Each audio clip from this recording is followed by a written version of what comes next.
The last loaf of bread on earth sold for the price of a used car. The man who bought it couldn't bring himself to eat it. To understand why, go back to a field at sunrise. A woman brushes one wheat leaf. Orange dust stains her fingertip. She freezes. It looks harmless, but while she stares at it, the same dust is already appearing in other fields. No one knows. Not yet.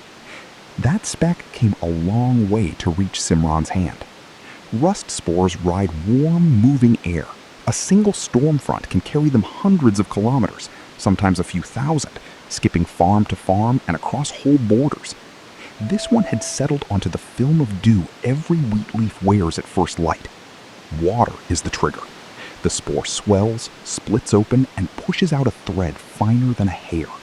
The thread gropes across the leaf until it finds a stoma, one of the pores wheat has to keep open just to breathe, and slips inside. Inside, the fungus feeds between the living cells and copies itself. Every 7 to 14 days, it throws a fresh generation back into the wind. One infected leaf can seed a whole field by month's end. Wheat is about a fifth of all the calories humanity eats, and as much of its protein, close to 700 million tons a year. For roughly 4 in 10 people alive, it's the staple. She looks down rows so uniform they seem copied. A field like this is very nearly a single plant. The same variety copied field after field, from Punjab to the black soil of Ukraine. In some regions, more than 70% of the crop runs the exact same genetic password. The rust has nothing to do all day but guess it, on every farm, forever. 9 days later, Simran returns. Red-orange blisters burst from the stems. The block that was green last Tuesday is black and flattened now. 2/3 of it is gone. She lifts a wheat head. It weighs nothing.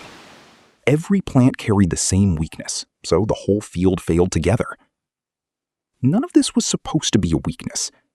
In the 1960s, a plant breeder named Norman Borlaug bred a short, stiff-strawed wheat that rust couldn't easily flatten. It roughly doubled South Asia's harvests inside a decade and is credited with saving more than 1 billion lives. He won the Nobel Peace Prize. But a miracle that good only spreads as a copy. Everyone planted the same few varieties, and Borlaug spent the rest of his life repeating the 4 words his fields kept teaching him. Rust never sleeps. The textbooks call the answer boom and bust. Plant one resistance gene, one good lock the fungus can't yet pick, across millions of hectares, and for a few seasons it works beautifully. But the fungus throws a new generation every week across all that ground, guessing without pause. And eventually, one spore cuts a key that fits. Since every field carries the same lock, they all fail in a single season. That's the bust.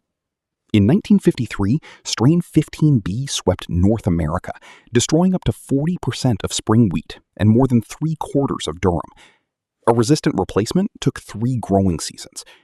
We've thrown everything at this fungus, including brute force.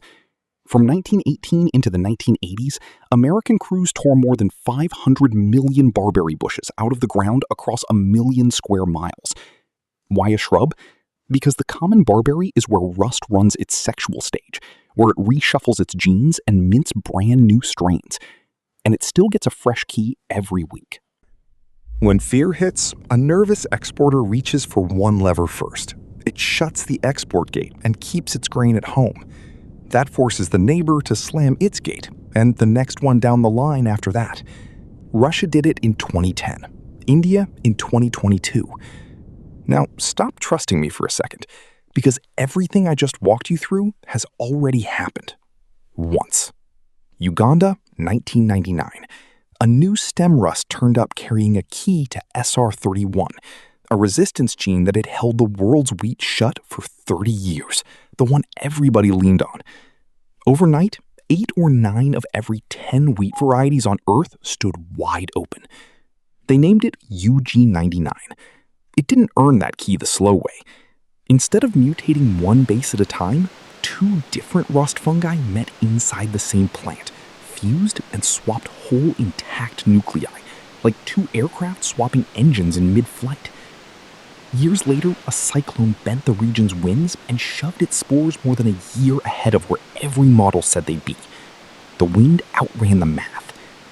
UG99's one mercy was that it was slow. And slow is a big part of why you ate today. Now, picture a fast one. The biggest buyer on the planet is Egypt, where the everyday word for bread, aish, is also the word for life. And across much of the Middle East and North Africa, countries buy half their wheat or more from abroad. In 2008, and again in 2011, wheat prices merely spiked. Nothing rotted, the harvests came in, and some 30 countries erupted into the streets. Governments fell. Historians run the line straight into the Arab Spring. Now, imagine all 7 of those exporters bolting their gates on the same morning. The price runs off the top of the chart. At 3 a.m, Simran checks the last backup varieties. Every dish blooms orange. There's nothing left to test. We track these spores with the same atmospheric drift models built to follow nuclear fallout. A live forecast run out of England does exactly that for wheat rust. It flags Yemen as the stepping stone, names the window, March into April when the winds line up, and puts the odds of those spores reaching Pakistan and India at roughly 1 in 3. 7 strains in the UG99 family are already loose on those winds. The map updates with the weather. At any moment, the whole planet keeps only a few months of wheat in storage. Breeding, testing, and scaling a genuinely new resistant variety up to continental volume takes somewhere between 7 and 12 years. That gap is all the protection there is. The buyer and Simran's empty field are 2 ends of the same failure. That is why he holds the loaf without eating it.